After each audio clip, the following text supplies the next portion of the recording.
Welcome everyone to the Omaha High School Sports Playoff Preview and Predictions. This is for the semifinals. I'm your host, Dannymadeit, and my co-host Luke Mchargue is showing you in Class C1. And the show is brought to you by Rocket Roofing General Contractors, Medis, and TT's Training and Performance. So this week is a little bit different. Obviously, we're going to playoff preview and predict every single class in this one, or we're going to combine them all into one. So that's the first difference. But the second difference is we're not going to do fantasy football for classes A and B. But instead, we're going to pick one of the games that I think is the best, and we're going to do a film review and watch the first few drives. So classes A and B will get a film review, and then classes C1 and C2 will get a fantasy football draft. So that's what we're going to do here with this one. So this is a long one, so I'm just going to jump right into this. Hope you guys enjoy. We're going to start with classes A, and then we're going to move down to class C2 and finish it out with C2. So appreciate you guys for tuning in, and let's get this show on the road. All right, so let's dive into Class A. We're going to start off here with Millard South and West Side. This is a big game, of course. This is the top two teams preseason. They're heading off again, and a lot of people are saying, yes, this is what should be the state championship game, and maybe this is the best game that the bracket could have produced. Um, I'm not here to argue whether or not that's the case, but I am here to argue whether or not I think is going to win. So when we take a look at these teams, immediately, Millard South, they have not had trouble at all this year at any point in any game. I mean, if you look at Arborview, they took a trip to Las Vegas. They won 49-7 against a ranked opponent there. So and then you look at playoff teams on the Millard South schedule. Millard West 65-0, Kearney 72-0, Millard North 70-7, Lincoln Southeast 77-0. Papuan La Vista wasn't a playoff team, but they were a pretty decent one, 58-3. Um, then Westview, first round of playoffs, 45-3. And then Elkhorn North, 48-3. So I mean, you can't really look at this Millard South team and just say there's a chance that they can beat it. It's super hard to just kind of predict in that way. You've seen stats all over that they're allowing negative 14 yards rushing a game, which is insane. They have negative 113 yards on the on rushing as the whole year, 30 yards passing per game. I mean, it's insane.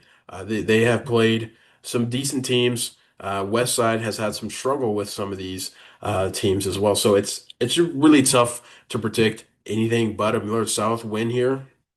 But we are going to look at West Side.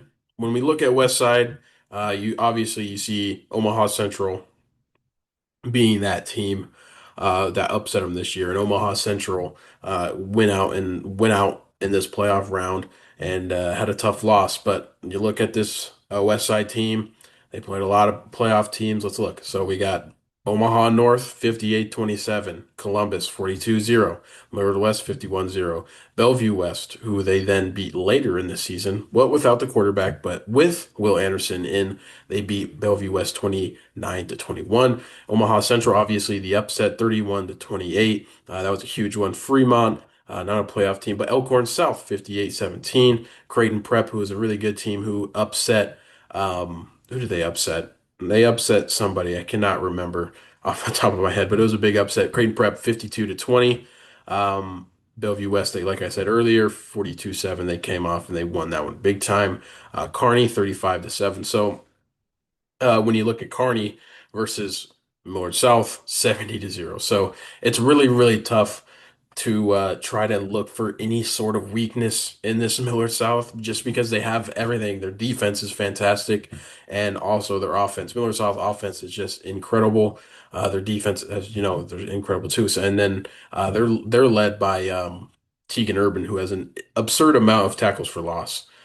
He is certainly in the Class A MVP direction. So it's just really tough for them. But Westside absolutely does have some playmakers. Eli Johnson, Quentin Warren, their quarterback, Reed McIntyre, Tate Jenkins, of course. I mean, they have the players to be an explosive unit. And they're a relatively young team, I believe. Braylon Warren is a junior, and also Tate Jenkins is as well. So they have promise. Of course, Tate Jenkins and Braylon Warren are fantastic players. You got Quentin Warren as well. It's just, yes, they have these players, but Millard South is just so well-rounded that it's just really tough, man. And West Side is a fantastic team, of course, um, but I'm gonna have to go here with Millard South just because it's at, at some point you kind of have to limit yourself on what you can do with upsets, and Millard South is where I kind of ups or limit myself there. And yeah, so we're gonna go with Millard South there, and that's gonna bring us to the next game, which is Papillion the Vista South and Millard North. So. These are teams I got the chance to watch Papillion the Vista South uh, in person last week. Papillion the Vista South and Creighton Prep are both 10 and 1. When you look at Papillion the Vista South schedule, they've had a great defense all year. They struggled with Lincoln North Star in that first round of playoffs, and they also had a little bit of a hiccup last week, but ended out winning by 10, 36 to 26 versus Millard North. Millard North has been a sneaky team, and they also run that kind of um, triple option type offense. But obviously, their one loss of the season, Omaha North. Class B outside of that number one Millard South has been really inconsistent as far as schedule goes, and you're not going to find someone who's consistently dominating. They all have some sort of loss somewhere, or they've all have some sort of hiccup somewhere. And Pippin and the Vista South is also one of those teams, just like everybody else. So they're a great team. I got to watch them in person, and also after we actually make this prediction, um, excuse me, we are going to watch the film for these two, like I said earlier. But yeah, they're just a good offense. Logan Archer is filling in for Derek Jones super, super well. Not Archer, or Logan Arch is playing fantastic. I think he is one of the better backs, and he's filling in for one of the better players in Class A, more than a lot of people could have imagined. So Logan Arch is definitely one of those unsung heroes in Class A. He had 4 touchdowns last week. They ran the ball very well, and also I think their defense played really well as well. So let's just take a look at some of the box score stuff with this team. Let's actually not take a look because I can't. I'm not signing mixed preps here, but I think I know enough about these two teams to kind of just talk to them a little bit more. So let's talk about Creighton Prep a little bit more. Creighton Prep, obviously, they're a dominant rushing offense. They don't really have a crazy passing threat, but they are really fantastic in the run. Last week, they beat Lincoln East 14 to 6. That was a tough one, only winning by 8 points there. Lincoln Southeast first round was a good win, 31 to 3. But when we look at the biggest type of wins here, it was the Omaha Central win at the really or in the middle of the season with the upset, and then they also beat the team from Missouri. So that was they've had a lot of success this season, and this is a really tough game. This is going to be a really close game. I think it's all depends on the running back ones, Angelo Walker of Grade Prep and Logan Arch of Buena Vista South. Um, yeah, it's going to be a tough one. So, with that being said, I'm not going to make my prediction just yet. We are going to go and watch the film. So, here we are. We're going to watch the first few drives of each of these teams. So, let's go ahead and dive into Millard South and or Millard North and Papua Vista South. So, let's go ahead and let's dive in. Let's dive in. So, I'm going to share my screen here so you guys can see the film. Hopefully, it is not too laggy. It might be a little bit, but as far as that goes, we should be okay. But here we go. Millard North, Papillion Vista South. I was here, but we should watch the film a little bit more and just see it as a different angle, you know. So we're gonna watch the first few drives of each of these teams. So of course we're gonna be focusing on Papillion Vista South here uh, to start out and kind of what they're doing. So they're starting on offense. They had a surprise onside kick that they recovered, but here we go. So I'm gonna try to get this going as cleanly as possible without it being too laggy. But Papillion Vista South, they're starting out five offensive lines with a tight end slash wing here, and then you got your three receivers on the outside and a running back to his right, which is Logan Arch. So, and then they're facing right here a forefront with a guy that's coming up, a linebacker that is just immediately playing in the A gap or whatever that gap is, pretty interior, and he's going to back off. And it's just a rollout pass here, blocked pretty well. Nobody is left. Logan Arch is right here just in case someone blitzes, and that's what you like to see. Nobody gets open from what we can see here, so he's just going to type a run it here, and he gets enough yards. And then I mean, can't really take away too much for that play. Just kind of getting the game going. Um, so that was the first play. Let's watch this whole first drive, and then we're gonna watch the defense, and we'll keep going from there. And then we'll switch over to Creighton Prep versus West Side because that was the only game I could find, and it was also pretty quality there as well. So they're coming out in a different look here. They've got five linemen, or five linemen in a jumbo package as well. We got an extra lineman here, or no, they do not have an extra lineman. They have an extra back. They're running kind of a Heisman formation here. And then they switch off to a three front. You got a 3-3 with this nickel defender playing out. So I'm not sure what Creighton Prep runs as far as defensive front, so maybe we'll see something similar to this. But they're going to send Elon Washington here in a motion, and we'll see what happens. So it's going to be an RPO. They're going to get it out to Elon Washington. He's got two blockers here, and the idea is to have this safety be conflicted, and he's going to come up. And then they want Elon Washington, who is one of the better players on this team. They want him in an advantage here. But since the safety is so far off, he's going to have a lot of room, which he does. He gets to the outside, and the DBs make a good play. So ideally, you'd want the wide receivers to kind of win their blocks there, but even then, you get a pretty good gain on second down, and then you're what, 3rd and 2 or something.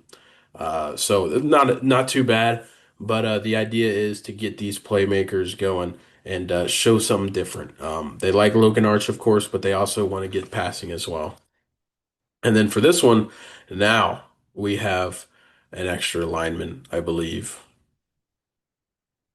Yeah, we do. So we're in a jumbo here with a tight end instead of that Heisman formation like we just seen. So they're probably going to run the ball here with the heavy, or unless they don't. They don't. They do. It's actually a quarterback power. They're going to take Logan Arch here, and he's just going to be a lead blocker. And that kind of shows you right here. He's blocking a lineman, so that kind of shows you the confidence they have in Logan Arch to operate like that, and also carry the rock 30 times. So they're going to get it going. Logan Arch makes a good enough block for him to just lower his shoulder, and he's going to have that forward momentum to push him to past the six. So that's a first down for Pupa in the Vista South. Just kind of making these. I like how these plays are designed. I like how they're running them. So I'm pretty impressed. Their offensive line is also pretty good. Nothing too major of a mess up yet. So let's continue. They're looking through the line, calling up different personnel. I also like to see that they're putting different guys in. You got a tight end here, and then you're going to have this wing here as well. So it's a pretty heavy formation. They're obviously showing that they're going to run to the left, but that doesn't necessarily mean they're going to. Just kind of getting this box stacked a little bit. That's what they do. They put up an extra defensive lineman, and they show up these overhangs. In a hard count, so they didn't jump off sides, but they did get them to move. So they're going to call something different from there. You kind of, with that hard count, when you're in this heavy formation, you kind of want these overhangs to react a little bit so you can call the play accordingly. And here's what they're going to do. They're just going to give it to them left side. They're going to trust their guys in the matchup, and Logan Arch gets a pretty good gain, about 6, maybe 7 there. And that will bring up a first down or first and goal. Should be first and goal. Or no, first down. Again, we got the tight end right here. 5 linemen, tight end. So they like their tight end being inside as we see. And then we got a little bit of a heavy more formation for Millard North. And they're going to give it right back to Arch, who's going to make a nice run. Good vision to get up and get about four, maybe five on the play. So we're going to fast forward here, or we're not going to. We're going to call waiting on the side. So we missed that play. I mean, I didn't miss that play, but in the film, we missed that play. But it looks like we're going to keep a relatively similar personnel. Got the same guys on the field. Nope, nope. Okay, so that wing is coming off, and so is Washington here, or he's going out to the outside. He is. So then we have 13 as a slot guy. So here I am, by the way. So I believe this is a run play just because I see it. So we got what we have here is the same type of look we seen earlier, but on the left side, but they're going to flip it here on the right side. You got number 82 playing as kind of a wing here off the ball. And it's not a run. It is a run. So it's just going to be like a kind of a toss. And he's going to get his guy in space. And you got 82 here blocking this one. And then you got the receivers here. And then you got to kind of hope Arch makes a play as far as the safeties on what they're going to do. He gets it. He's going to stretch it out a little bit. You didn't get the down block like you needed here with that tight end, but he pulls out onto the outside and he gets a couple more extra yards on the play. I think two on the play as far as total distance, but you also accounted for a little bit of a loss, and you're getting the ball behind the line of scrimmage quite a bit. So we're going to go a little bit faster here, getting the guys out, getting the guys in. Then we're in a bunch here, or not a bunch, of jumbo again. So we got a bunch of down linemen, run heavy look. We got the regular five here, starting five, and then oh, never mind. We just have a tight end on the left side. So we got 82 over here. We got a wing here. And then this receiver is pretty tight in the formation. And Arch is not in the game for this one. I think I can't remember what the name is exactly on this running back, but they're going to give it to him on a reverse. Let's kind of dive that in again. Kind of missed that.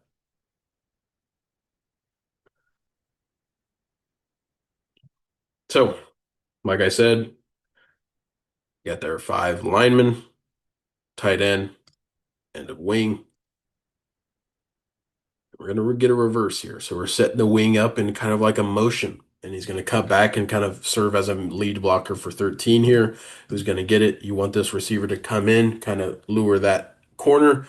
And then so you have all this space to work with. They're going to give it to him on the reverse. And then you have this wing. This is all up to him. He's got one guy, all of this room. So it's all up to him to make the block. And he does. He's going to push him to the outside. 13 is going to cut in. Good vision. Perfect play. They're going to get in for this touchdown. They're going to lead 6-0 pending that PAT. So let's go ahead and let's fast forward to defense. I watched quite a bit of defense last week on these guys. They're three front. They like to attack a little bit. And they also got the big guy up in the middle, 72, who's actually a pretty solid player. So you got Zion Rush here at quarterback. They're going to motion him out. They're just going to they're rushing three. They do not respect the pass game as much as you see. They're not going to send a blitz here. They're going to rush three, which is this is probably going to be a similar look to if Creighton Prep passes. I doubt they're going to send too much of a blitz, but just kind of working there. They're going to throw it just at 5 yards past the line of scrimmage, and they're going to get a first, but kind of bend don't break type of play there if you're only rushing three. Um, but they do have a good defense, so I kind of trust this philosophy.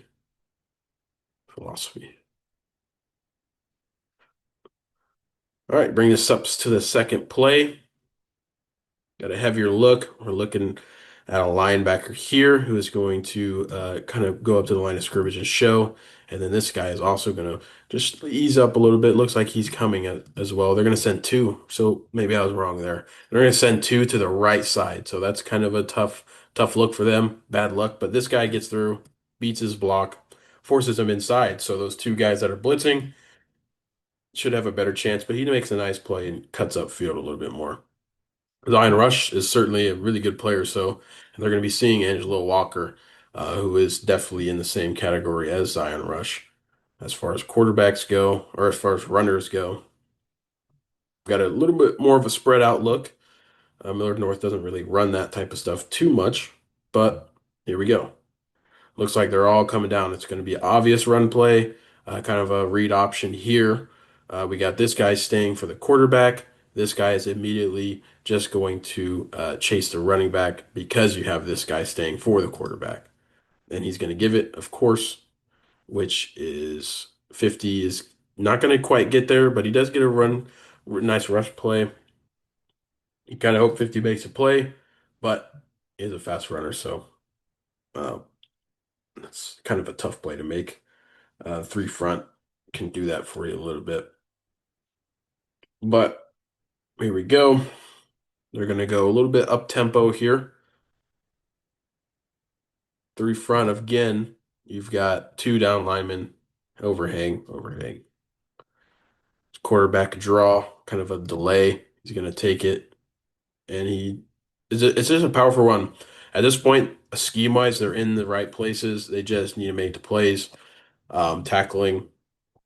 This is a really good player though, so uh, is a tough task, but they are in the right places. So we just got a quick screen. So this is really important for me as far as how I'm going to pick. We really want to see how these guys are going to rally on these screen passes. You want every guy all hats to the ball. Let's see what happens. You got three hats here, and you got this, and you got Logan Arch here. They're all coming. Nice play. DB reads that well. Fantastic play. You like the hustle from there. That's really important, especially for me on those screen passes. You really do not want to let those passes go for too long because those can just open up so many lanes for you.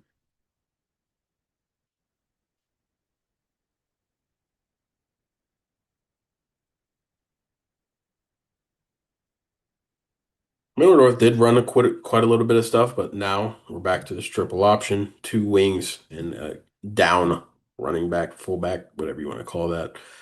And now we have four down linemen, so it's kind of when they got into this heavier stuff, they got four down linemen. This is a linebacker, but he is down at this point, so that's kind of what they're doing.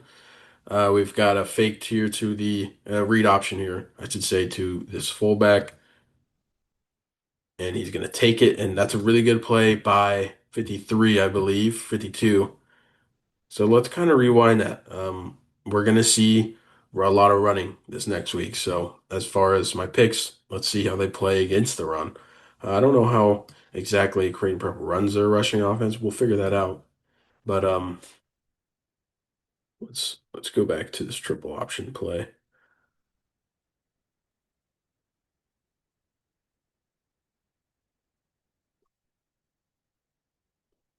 For some reason, I cannot find it.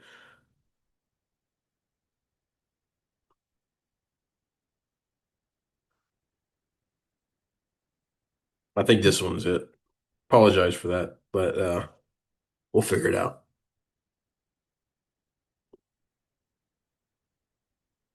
Okay, I believe it is. Yep. Okay, so we're looking here.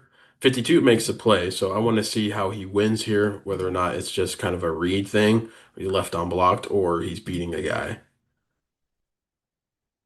Yep, he's just left unblocked on the backside, and he makes a nice hustle play on the quarterback. Doesn't get fooled out by that fake to the fullback and makes a nice play. So that's a really good play by 52 there, making sure that he's chasing on that backside. So they kind of have to account for that and assign a blocker to that at some point later in the game.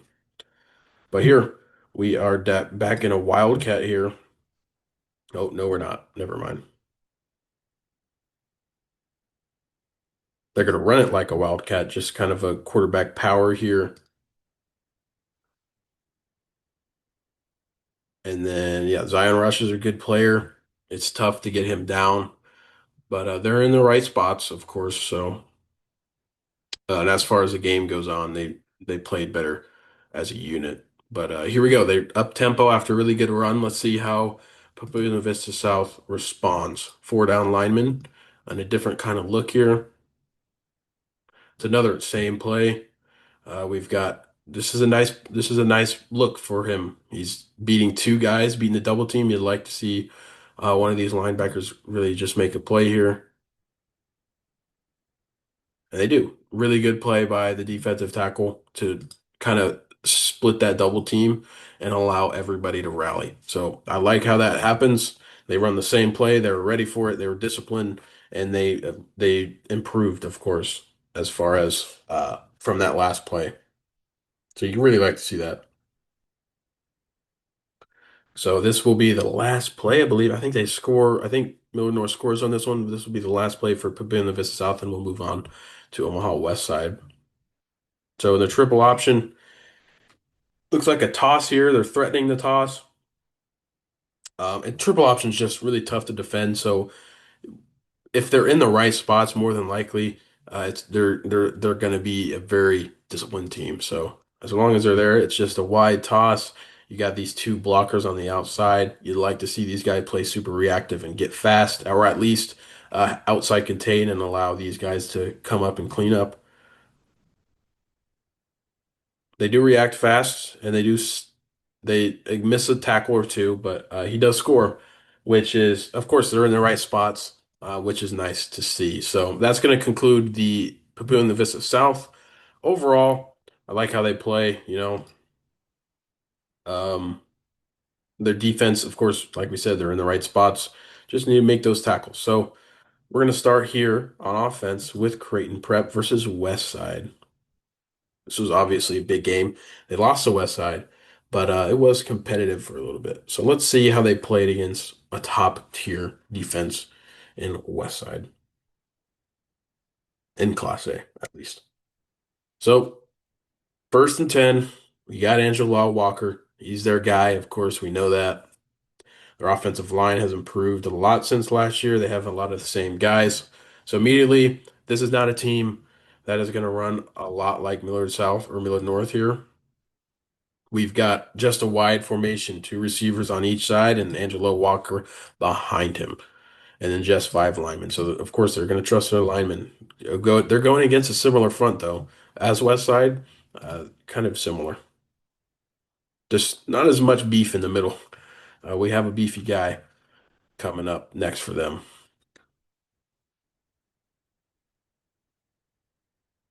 They're going to pass it first play of the game. They're going to keep Angelo Walker here at home.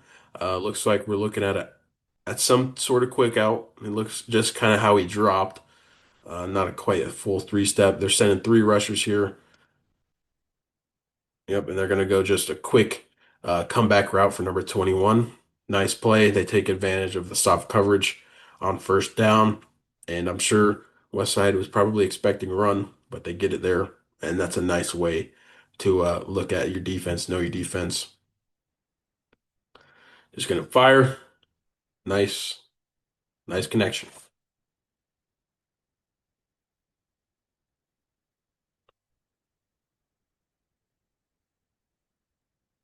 Next play looks like we have a little bit different. Got two backs in the backfield, three backs, or no, two. And then we have this a tight end or something. We got one in a motion,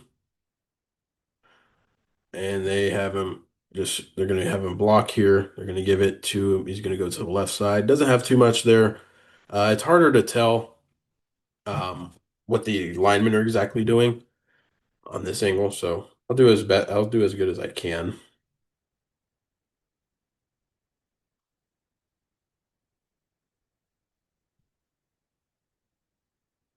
So we're at a fourth and three.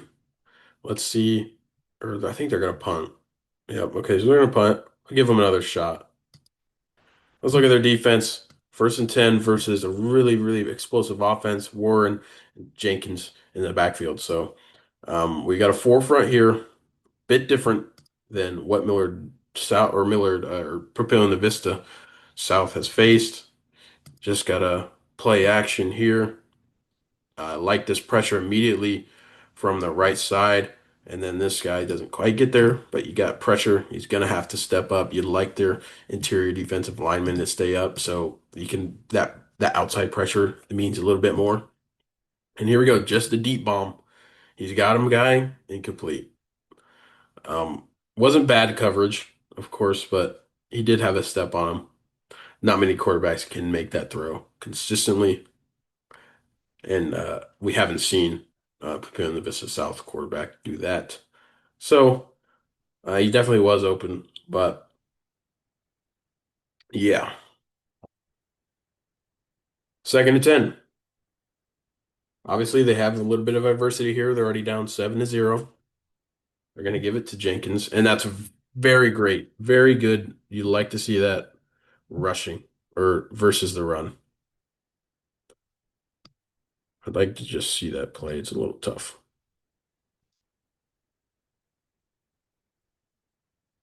All right, so next play, you've got this guy coming inside. They kind of collide. Maybe that was supposed to be a stunt, was a little bit messy, but they definitely collapse the pocket. So he's got to really make a play here. Maybe in receiver slip. So I like how they collapse the pocket there. So the pass rush is good, and I've liked what I've seen on that one rush play. But we're gonna skip through here. We're not gonna go drive by drive. We're just gonna skip through because this is kind of a pain to navigate on YouTube. But and I assume that this is probably pretty laggy as well. But hopefully we can get going. And then there's a nice strong run. They're gonna pick him up. There's but it's a decent run. I think you got two or three on the play for Walker. All right, we're gonna just skip right ahead. We're gonna see what we can find.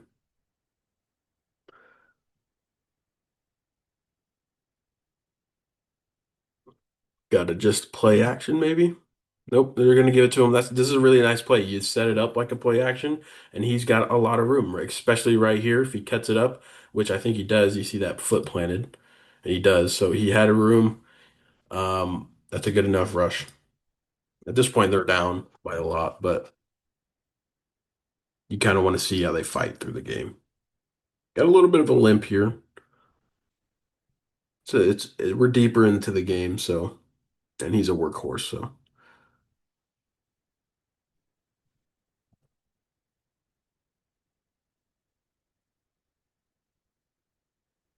apologize for these moments of not doing anything.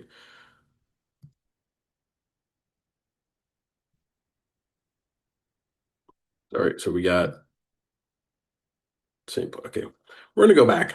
All right, back to the offense. So, um, holy smokes, this is not working as great as I wanted it to. We'll continue watching this drive, so and then we'll call it good.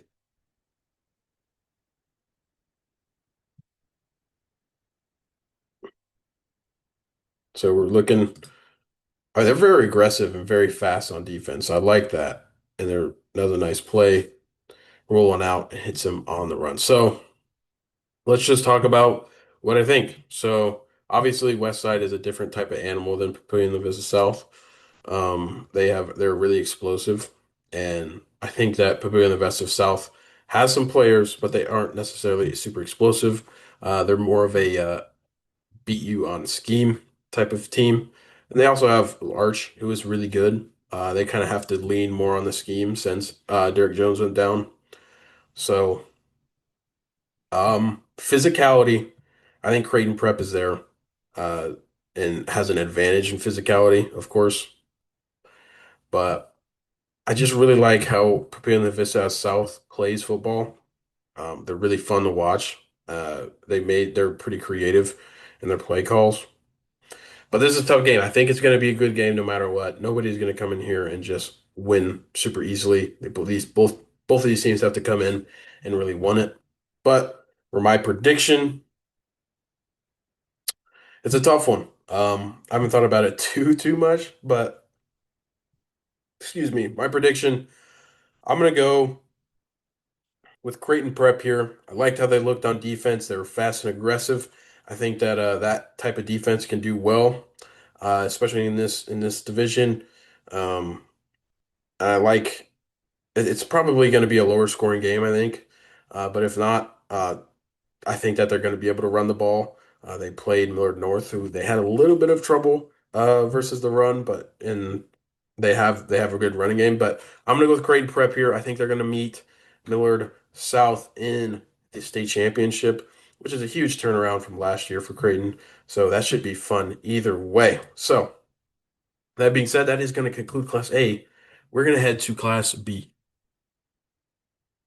So now we move on to Class B, and we're going to start here off of what I kind of thought last week.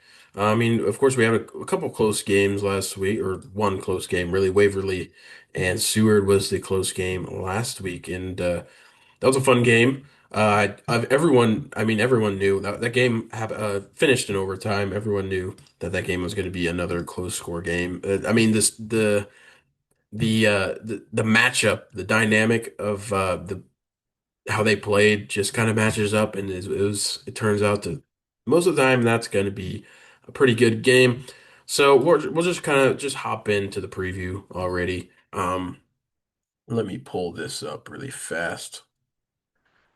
We'll start off with Waverly and Bennington. So this should be another good game. Waverly, obviously, we just talked about coming off of a overtime win, really rough overtime as well. They plow out their adversity for sure. This is a rematch of week one, so week one is weeks ago, so you can't really take so much stock out of it. But it was a one score game. It was a 4 point game. Yeah, 3 point game. No, it was a 2 point game. Wow. I'm really bad at math there. So let's kind of just dive into their game that they had before. We got two rematches on this, which is really fun. So, quarterback for Bennington had a good day. He went 16 for 25, three touchdowns, zero picks. So they passed the ball really well, but they did not run the ball very well at all. They only had 100 yards on the ground, 2.7 yards per carry, 37 tries. So that is a fantastic number to be at as a rushing defense. So I really like how Waverly played as a rushing defense. Let's kind of look at Waverly here. Their quarterback, they've passed a lot more than people give him credit for. He went 7 for 14, a touchdown, 103 yards, no interceptions. And when you look at the ground game, Nathan Axman almost carried the ball 40 times against Bennington. That's a number. That's maybe a little bit high. You kind of want to keep him healthy. You don't want to give him 38 tries so often. But at this point, he had a good game last year. Last game, he kind of willed them to victory in that one. He ran the ball super well. They got in the Wildcat and they just let him go. In that game, he had two touchdowns, 258 yards on those 30 carries. And yeah, I mean, that's just what you want to see. He had 258. So at that point, they ran the ball really well. They didn't turn the ball over passing. So off the rip, Waverly has an advantage here. They performed well last time they met, but they also struggled in the pass game. Jake Russell, seven catches, 215 yards, and three touchdowns, which is a really big number to be at for a receiving game. That's a really monster receiving game for Class B, really any class as well. You're really gonna have to keep control because outside of him, they had one catch, 4 yards, four catches, 26 yards, two catches, 16 yards, two catches, 13 yards. I mean, you look at that. Um, they struggled with Jake Russell. That's the point here. The DBs are gonna have to play very well. They're gonna have to guard him very well, maybe even bracket him with a safety. They're gonna have to do anything they can to stop him because he was their offense versus Waverly. He was the reason they were close in this game. Heading at halftime, Waverly was up by just 1 point. And in that fourth quarter, they didn't score at all. When you look at just the team stats here, Bennington had more total plays, they had 66.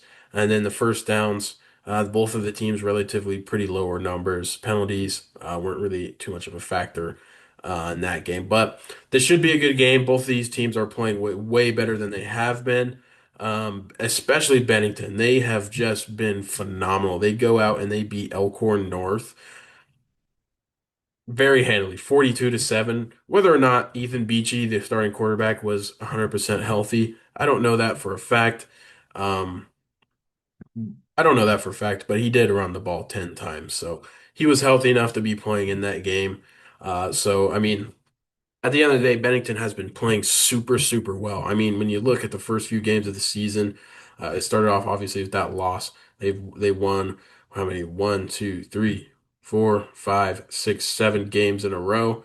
And they lost to Elkhorn North. And then just 3 weeks, 2 weeks later, they just handily beat Elkhorn North 42-7. That's really, really crazy that they came out and they won versus Elkhorn North that much. Last week we had a little bit of a controversy there. I didn't know that Ethan Beachy was out, so I then swapped my pick to Bennington on the official post on my Instagram. So if you're only here for the previews and didn't know that, that's kind of what happened there. But Bennington is playing super well right now. Beat Scott Catholic 31-14 a few weeks ago. Obviously, last week 42-7 versus Elkhorn North, who I think of really highly. And then they beat Blair, not a playoff team, but they beat Gretna 35-7. Northwest, not or was a playoff team 21-7, 27-7, and then Gretna East 46-24, 27. So Bennington is really good. They have been good for so long now. Waverly probably has a chip on the shoulder. Last year, let's take a look at last year. Last year they were in the playoffs. They lost to Scott Catholic by a few scores, but they did play Bennington last year 23-7. So they have this is a team that they're undefeated, but they play with a chip on their shoulder. They're super run heavy offense. They get the ball to Nate Axman, and he's their guy. He had a really big game against them last year. At the end of the day, it's going to become Nathan Axman versus Jake Russell, and how these two teams can not allow a repeat success. So what that means, we just need the defense to evolve, to adjust. So adjustments. Who is going to adjust the best here? And I think in this game, I think just from the stats and just kind of how I feel about these teams, I think Waverly's going to win here. That's my pick. So now for that game, I think Waverly is going to move on to Lincoln next Monday. So now we move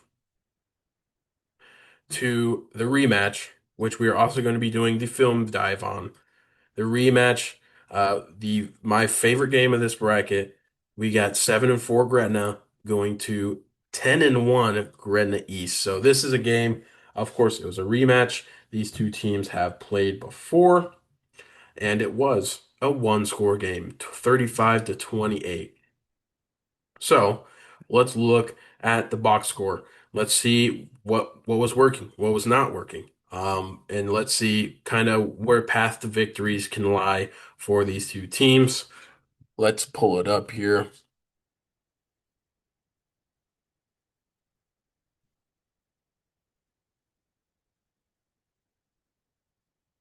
Apologize for that little pause, but let's pull it up. So let's find how these two teams. Gretna has been playing super, super well as of late.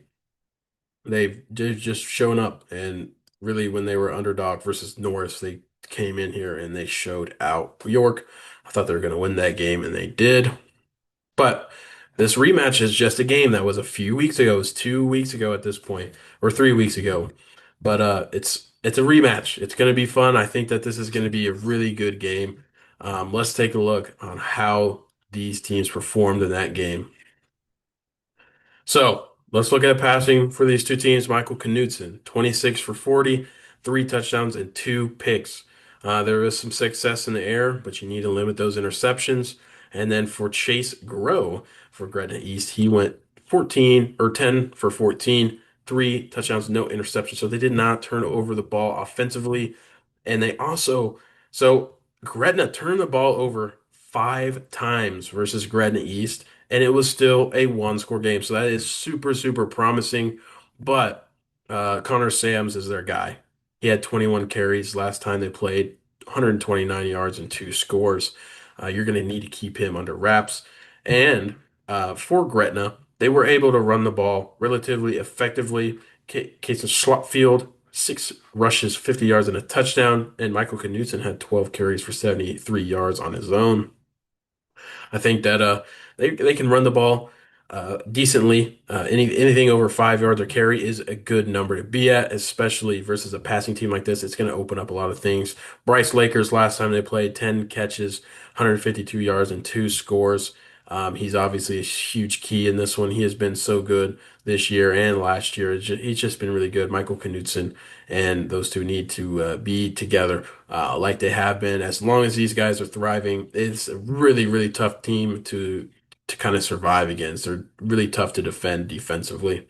But then you look at Granite East, Seth Kragel, 4 catches, 118 yards last time he played and 2 scores.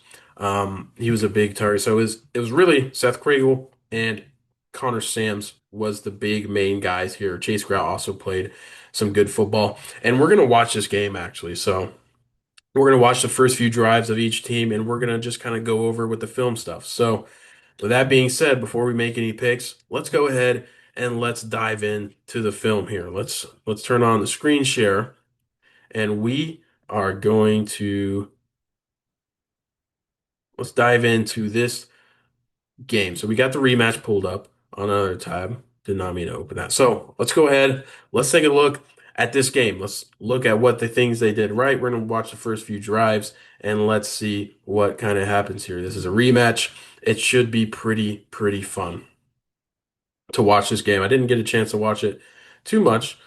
Um, of course, it's going to be at the same stadium as well. So we're going to rewind here at the same stadium rematch. So right off the rip, I think that Gretna East is playing really well. So I think that that's going to be tough to deal with. So here we go. Kickoff is here. We're going to watch the first few drives of these teams, and we're going to see how it goes from there. Let's get in the full screen. Kick return. Can't take too much stock here. We are going to start off with offense for Gretna.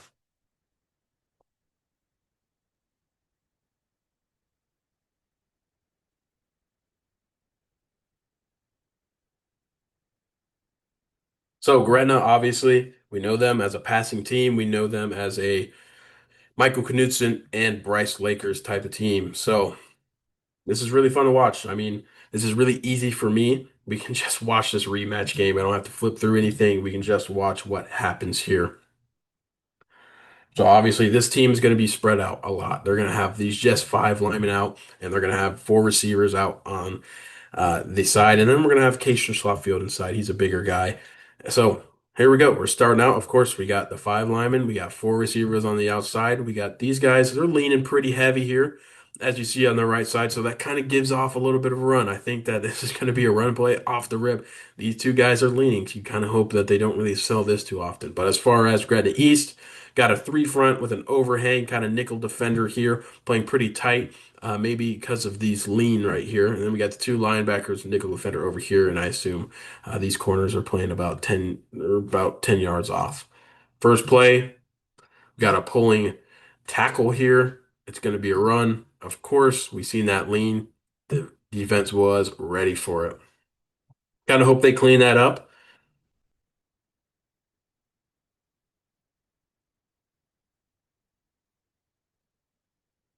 Defensively.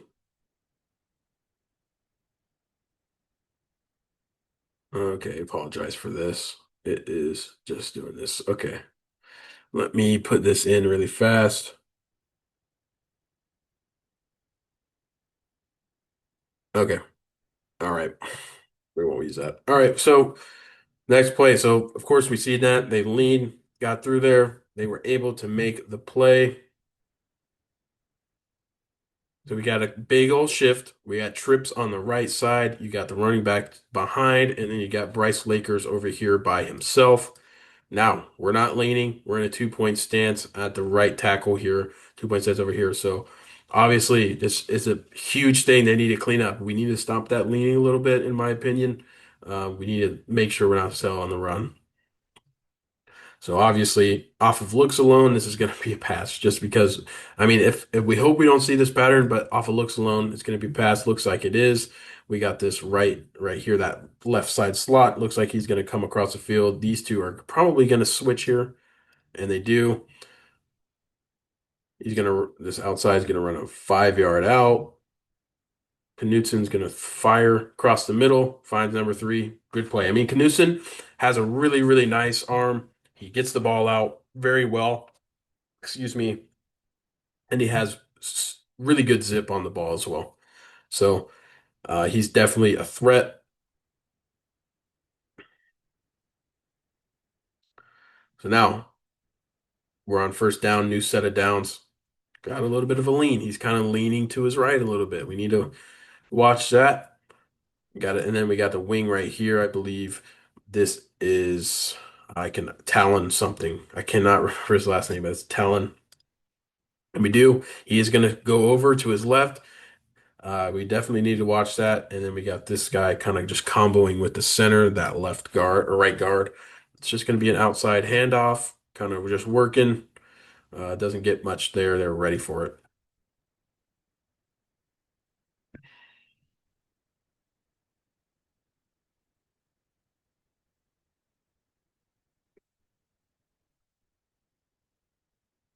I mean, we already know this Redness team is a passing team. That's where their weapons lie, is passing. So again, got 3-point stance, got it back. We're just kind of flip the formation here. Let's see what happens. And that's what they're going to do. They're going to pull this left guard. He has room. This is a nice play right already. We just need to make sure we keep this guy out. They're taking this guy in as a blocker as well. And there's a flag on the play. So didn't get to happen. I think that would have been a successful play if it went through. But now we are second and 9. Got to move this out of the way. I can see.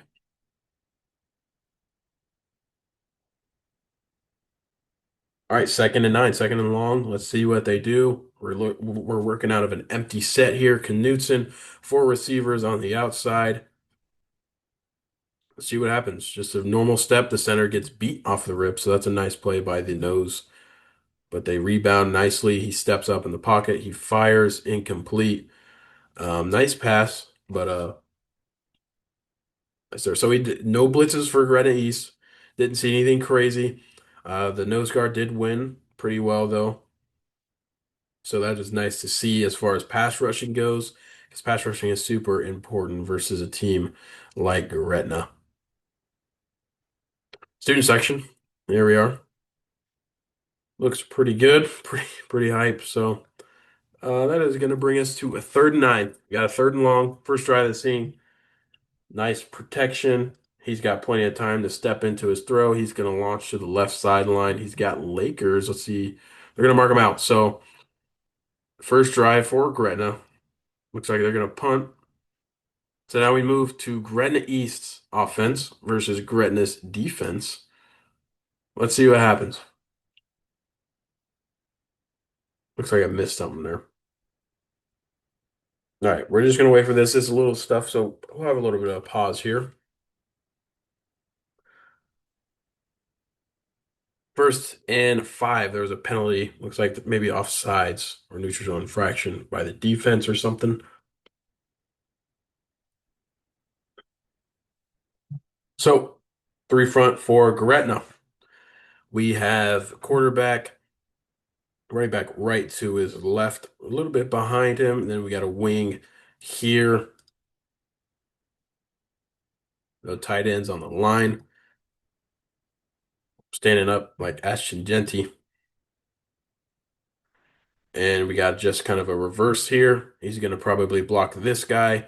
We got the receiver coming down, preferably on him. Looks like this might be kind of like a misdirection.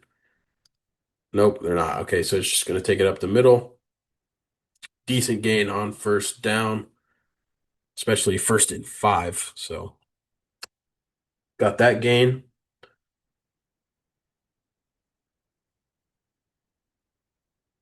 He's got an axiom. We got a couple axioms.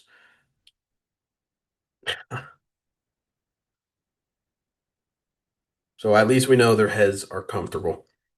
All right, so now just kind of flip the formation a little bit. Wings on the right side now. We got second and 2 after a 3-yard gain. And then we got a little bit of pressure, or they were sending this guy. He kind of runs up. 4 guys, 3 guys are rushing, kind of back this guy off because of this wing here coming out into the flat. He's going to take just a couple step drop. He's going to have number four wide open. Kind of have to be prepared for that. Nice defense, nice play calling though, because this guy kind of has to flow over. I guess he doesn't because of this defender here. But you kind of wish this guy comes back over here, kind of stays in his spot. But also, he was challenged to come up here. But he does have a guy wide open. Nice catch in the middle of the field. And he gets a good gain on second and two.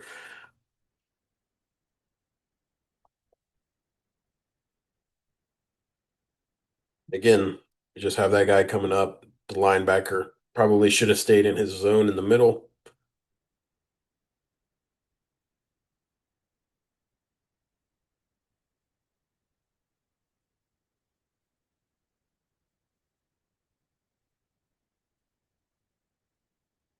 Snap taken.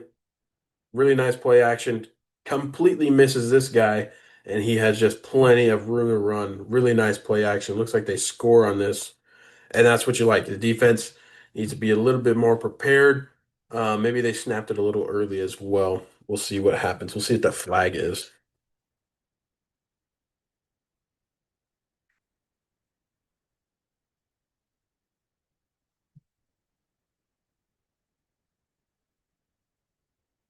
It is a touchdown. We'll skip forward. Let's go into the middle of the game here. It was a close game throughout. Let's go into the game a little bit deeper.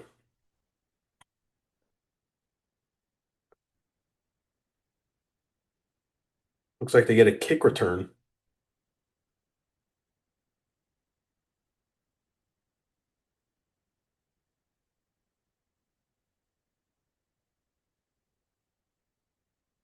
Okay, they don't. So they get a long touch. So let's watch here.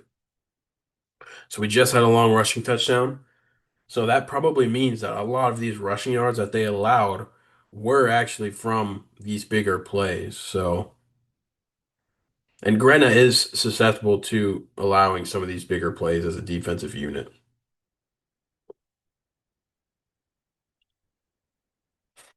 So here we go. They've kind of just been running the same type of formation with the wing on the left or right side, the running back right behind him. He's going to give it. He's got blockers, just follows him, nice patience. And then we have the Mike linebacker here is just caught up behind this defensive lineman on a really nice double team. And he just has a lot of room to run, makes a play, and then they kind of rally here, but that's a nice run by Gretna East Connor Sams.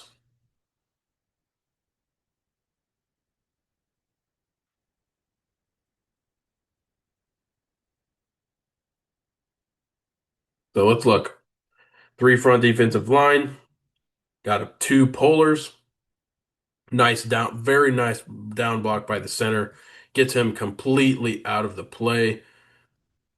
Nice block here by this coming up guard, coming up to the linebackers. You got two polars who have a lot of options.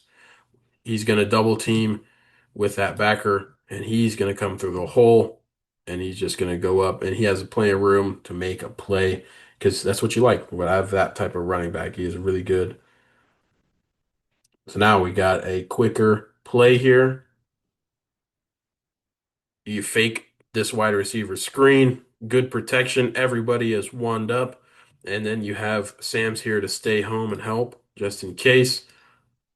And he gets a hand on him just to stop him a little bit. He steps up, he's throwing deep. Couldn't see what happened, but it looks like he had a man deep, and that's a really nice throw. Getting hit as he throws, and he's like, they got to allow everything to stay in front of them. Gretna's defense does. So let's watch one more offensive drive for Gretna. I've watched quite a bit of Gretna's offense, so before this, so we'll watch this, and then we'll move on to the picks.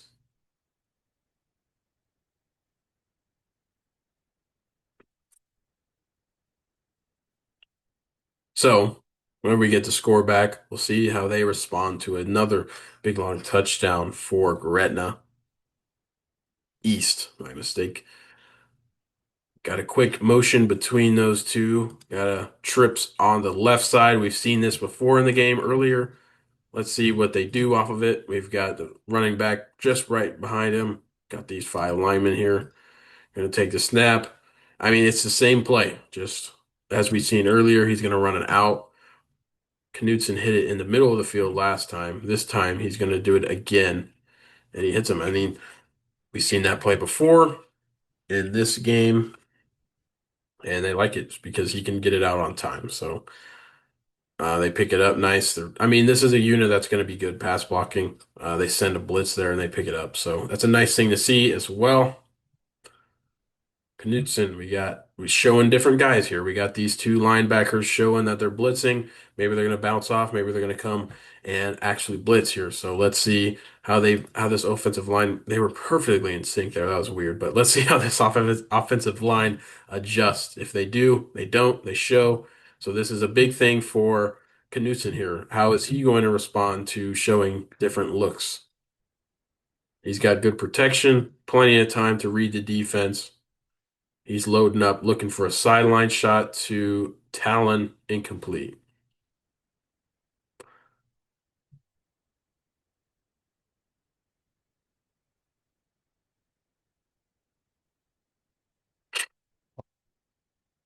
None of that. I don't want to see that again. No more 6-7 cam. Oh, we have more 6-7 cam. Okay, let's keep going here. Um, so here we go. We got a wing here to the right. Got a running back right to behind him. They're gonna run it, use the wing as a blocker. He's coming inside. Give it to him. Has nothing really there. So this is a team that is not a rushing team. Let's be real here.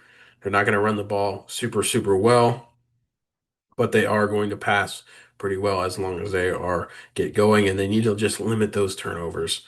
Five turnovers in this game is not what you want to see, and I think Michael Knudsen is very capable of not turning the ball over too many times, and but he's also capable of having a big play, and that's kind of what the sacrifice is of having some type of quarterbacks like this. They just get the ball. They're going to be aggressive. They're going to throw picks, but at the end of the day, the aggressiveness beats the interceptions. But I'm not saying that this how I'm not labeling him as that type of quarterback. But that's kind of what happens when you want to be super aggressive. But here we go. Got the wing here, running back right behind. So now we have four down linemen now. They switched up from the first part. They want to get a little more pressure on him. And then we got an overhang here, nickel defender there. These two are likely just going to stay as defenders and not blitz. So we got to play action at least, or maybe. Nope. Okay, so we're running it. Nice block here. You'd like to see him cut up, but we do have here. So we got to cut this backside off. We have two free guys on the backside, but he makes a nice play, cuts up. Beautiful run. Great vision by Schlotman. Makes a guy miss, trucks him again. Ooh, that's a really nice run by Schlotman there. Kason Schlotman. That's a fantastic run. Cuts up field. He has an opening and he makes it go. And he beats the two guys that are coming off the backside. We're all down. We're all reach blocking here to the left. It's kind of, you're moving them to the left. You want to get them out in space. Really nice cut. Explosive run play. Catches the linebacker lacking. Boom, truck two guys there, and he's going to finish the job with four, gets him down, and he's going to keep going. So that's a really nice rush play there. You'd like to see a lot of more of those at a Gretna's offense that opens up the pass even more, especially when you have these cornerbacks or on play actions, you have these cornerbacks who are coming up, and then you kind of beat them. We got four down linemen once again. It's just a straight drop back pass. Got good protect. Ooh, we got left guard gets beat a little bit, and he's going to be sacked there. So that one tackle makes a nice play, allows this nose to push the pocket up and get a sack after he has to step up in the pocket. Let's watch it here. Four down lineman. I don't know why it does that, but here we go. Center does a nice job at the start, but we're already getting beat here at the left guard. Nice rip. Makes him step up here. He actually gets him by the waist. and then they both kind of fix the sack there. That's a nice play by the defensive line to get up going. Nice rip play by them. So now they're going back into three front. We got a third or a second and long now, kind of putting the pressure off on them early downs. We got four guys on the line of scrimmage. Now we have three. So we got 5-on-3. Offensive line should win this almost every single time in pass blocking. Knutson's going to step up. He's going to fire across or in the middle of the field. He's got his guy Lakers. I mean, that's what they're great at. They have a really good connection. They're going to find each other. Knutson's going to find Lakers in the middle of the field most of the time. Nice connection there. Sets up in the red zone now. We're at about the six, or we're at about the 5 yard line. A little, or about six. But here we go.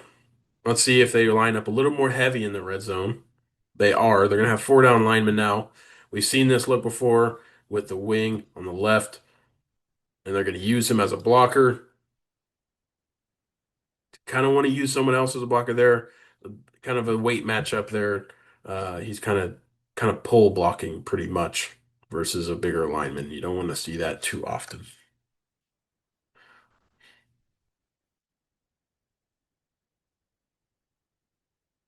So first play in the end zone or red zone, not too successful.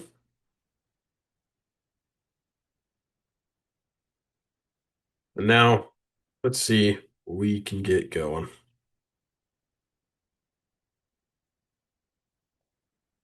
This will be the last drive of this game we'll watch, and then we'll move on to picks.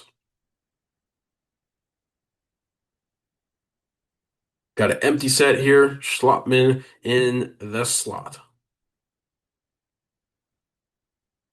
Looks like a quarterback draw off the rip. You've got this guy in a 3-point stance. The right tackle is a huge tell in this. They're definitely going to need to fix that. I have not watched this play, and I know it's a quarterback draw. This guy, the right tackle has to clean that up. He's going to take a step here. You kind of want to see him go up here. That's what it is ideally. But he makes a nice cut, spin move, and gets some good yardage there, making something out of a little bit. So now we're at third down and about goal.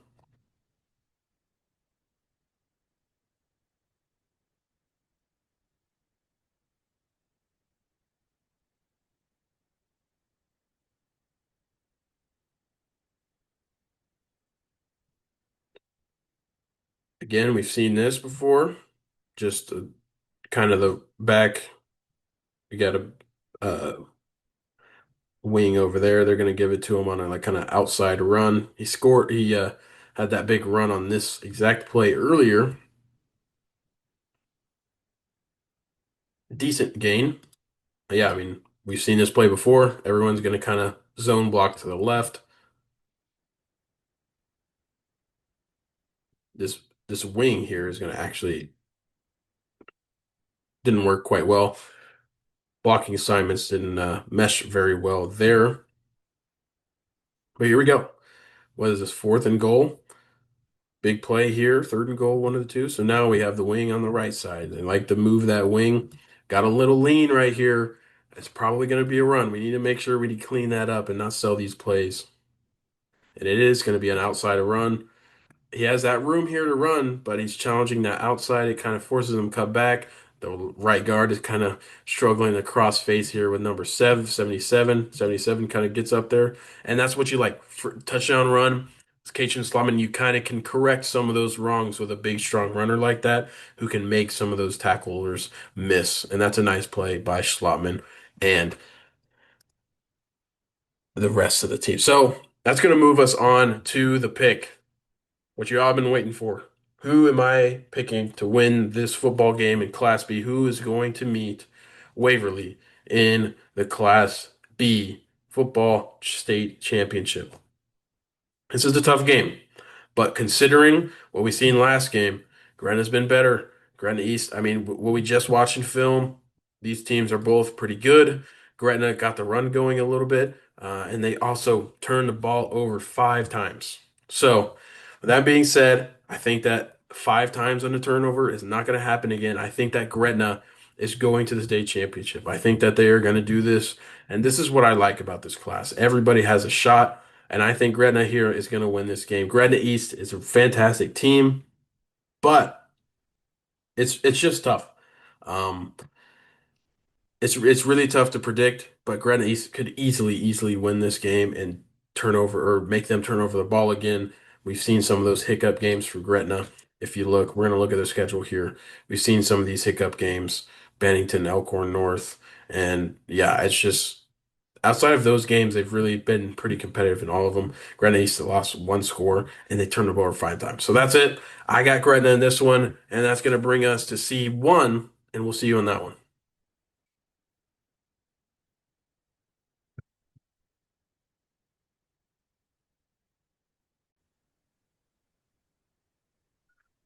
So now we'll move on to C1 with my co-host Luke Mchargue. So we'll start out the biggest surprises or reactions from last week. I'll let you go first. What was your reaction to last week in Class C1 football in the quarterfinals? Well, more than the results for any of the games, it was just the scores. I think I was a little bit surprised just how badly some of these teams won by. So Ashland Greenwood had a that huge win over Syracuse by I don't have the final scores pulled up here. I'll get them open, but just destroyed Syracuse, and then the same thing in all four games. None of them were contests. I mean, you could watch the first quarter of all those games, but then that's about all that was worth watching of them because they were just all utter blowouts. Lakeview's was the biggest surprise to me.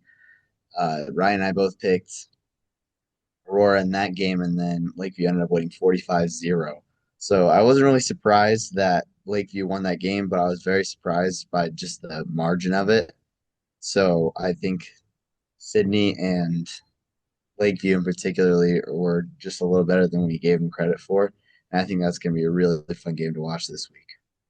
Yeah, that is for sure my lookout game of the week. And also, yeah, for me, I think Lakeview was the biggest surprise. I think, or yeah, Lakeview. They performed super well. I thought Aurora was really going to give them a run for their money as well. But I did think they were going to win, but they won in dominant fashion and they ran the ball extremely well. We'll get into that specific a little bit later when we talk about that matchup between Sydney. But Sydney, I picked Fort Calhoun to win versus Sydney, and that didn't go out well. Fort Calhoun just kind of turn it over a lot in the first half, first quarter, first few drives. Really tough for them. Sydney's defense really just came up and showed out and made it really easy for their offense as well on those short fields.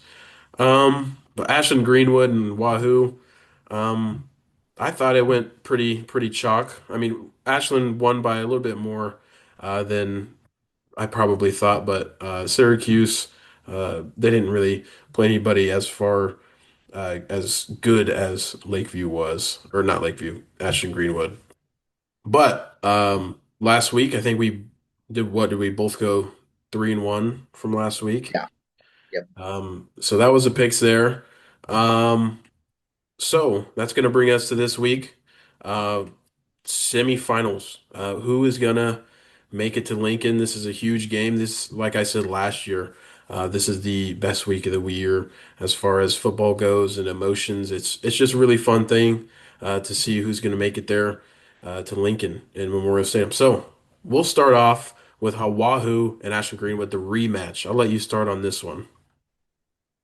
Yeah, so Wahoo has just been the buzzsaw all year long. Nobody's been able to compete with them. Kip Brigham is the best player in Class C1, just absolutely destroying people on the ground in that first week against Milford, had over 200 yards rushing and what was it, 7 touchdowns, I think. He had another big game against Mount Michael, 135 rushing yards and 3 touchdowns, but wasn't quite as dominant. The surprise for Wahoo last week, they came around and actually threw the ball around the yard a little bit. Jace Kaminsky completed 12 out of his 13 passes for 242 yards and 4 total touchdowns, including at least one on the ground. So that was a big surprise. They came out and decided they're going to air it out against Mount Michael, which is something we haven't really seen much from Wahoo.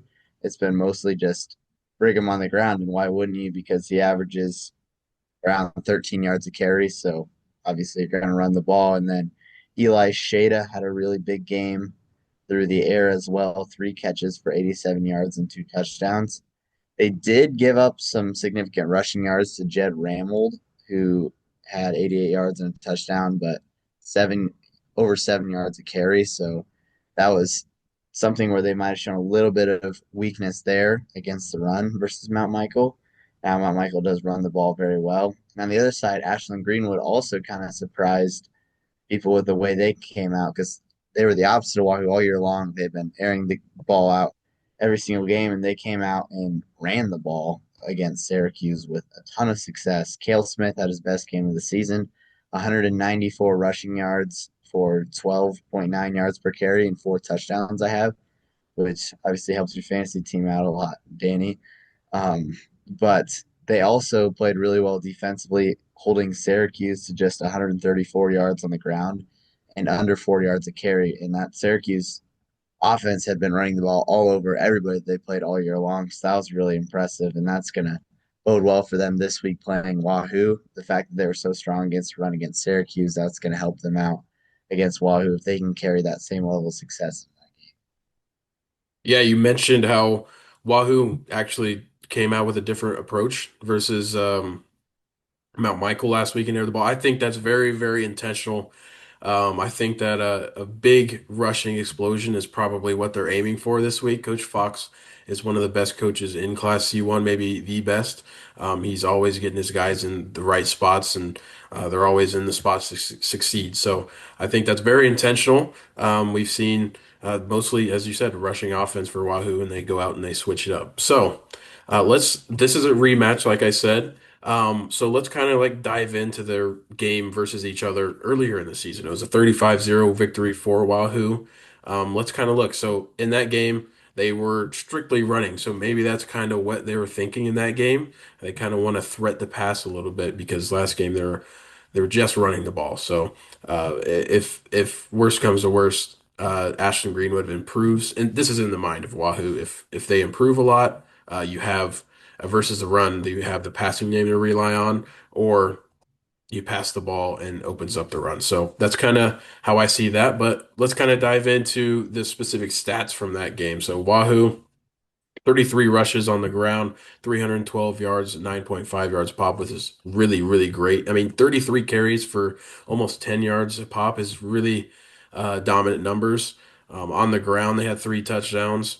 Um, they just played really well. They didn't have a passing touchdown, so a couple of those touchdowns must have been on a pick six or some sort of turnover. I can't clarify exactly. Maybe if you know. I didn't watch the game, but for the stats, I can't tell. But either way, their defense was there for that game as well. They dominated. For first Wow. First quarter, it was 0-0. And then going into half, Wahoo was leading 14-0 versus Lakeview. So it wasn't a crazy blowout in the first half. So that is pretty promising as far as Lakeview goes.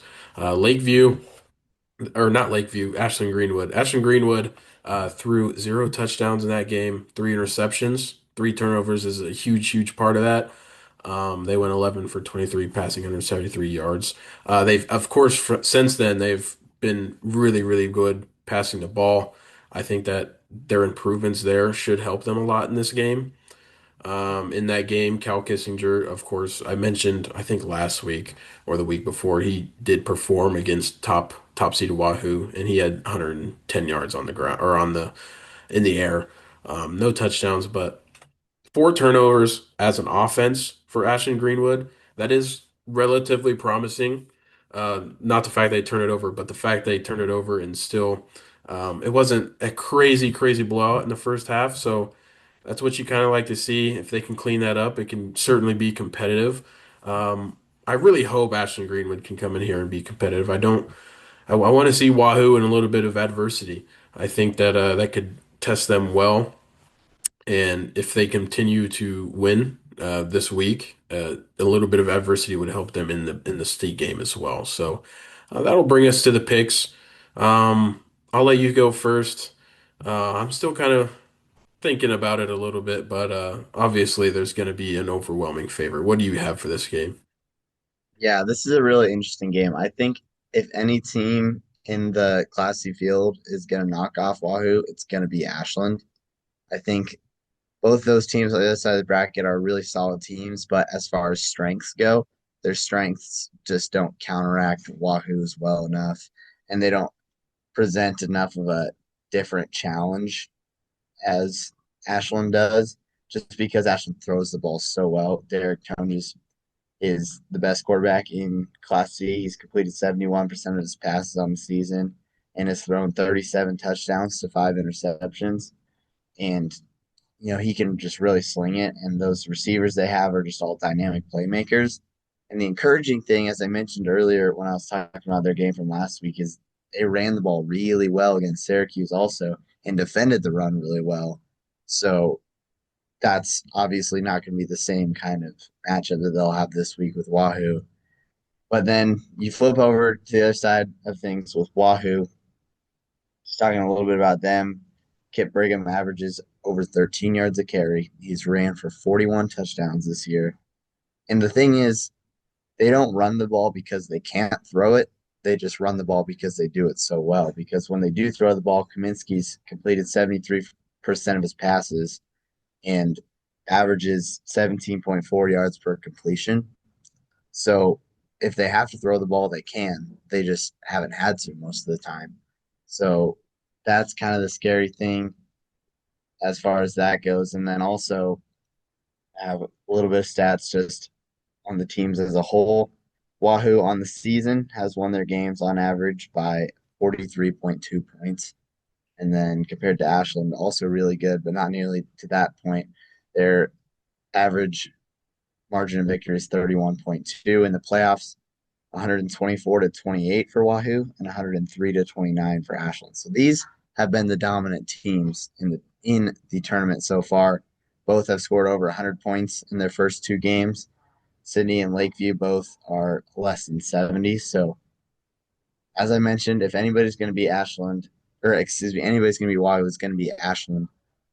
But all that being said, coming back to what really matters, I think Wahoo is just too dominant, too well rounded of a team, and just player for player is just a little bit more solid than Ashland is. So I think Wahoo still wins this game, although I think it could be close.